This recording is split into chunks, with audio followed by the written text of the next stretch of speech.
Suposem que volem convertir un número binari a hexadecimal i que aquest és el nostre número binari. Bé, el primer que hem de tindre clar són quines són les equivalències entre número binari i hexadecimal. Anem a fer aquí una taula. Posarem aquí els números binaris i aquí la seva equivalència en hexadecimal. Quan en binari tenim un 0, en hexadecimal li correspon un 0. Quan en binari tenim això, en hexadecimal és un 1. Quan en binari tenim això, aquí seria un 2. Quan tenim això en binari, en hexadecimal, un 3. Per aquest número en binari, un 4 en hexadecimal. Seguim. Aquesta és la correspondència amb el 5 en hexadecimal. El 6, el 7, el 8, 9, la A, perquè recordem que en hexadecimal després del 9 ve la A, la B, C, D,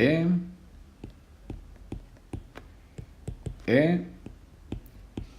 i finalment la F. Bé, doncs tenint això, ara el que farem...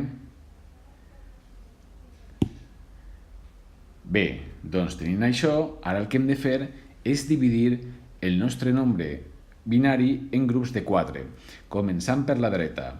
Bé, aquí per la dreta veiem que tenim un 0, 1, 1, 1.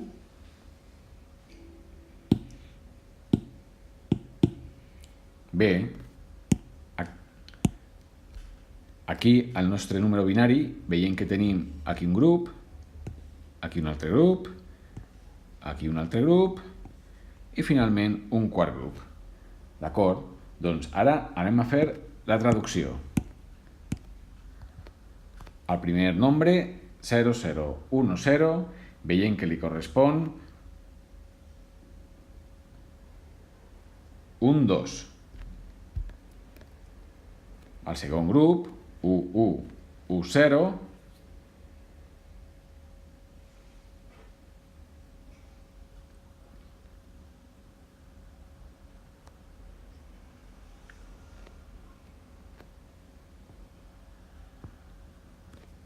veiem que li correspon la E.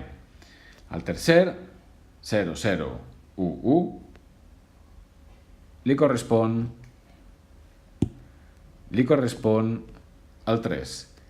I al quart grup, 0, 1, 1, 1, li correspon el 7. Aleshores, ja sabem que la traducció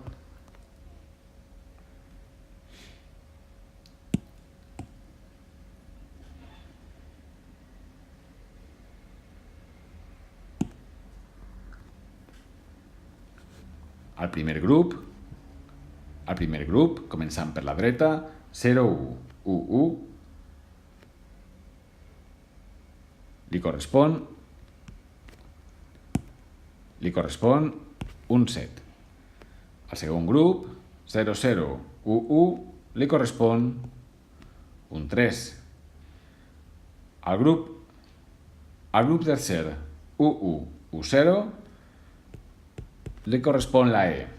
I a l'últim grup, el 0, 0, 1, 0, li correspon el 2. Així doncs, tenim que la traducció d'aquest binari és 2, E, 3, 7 en hexadecimal.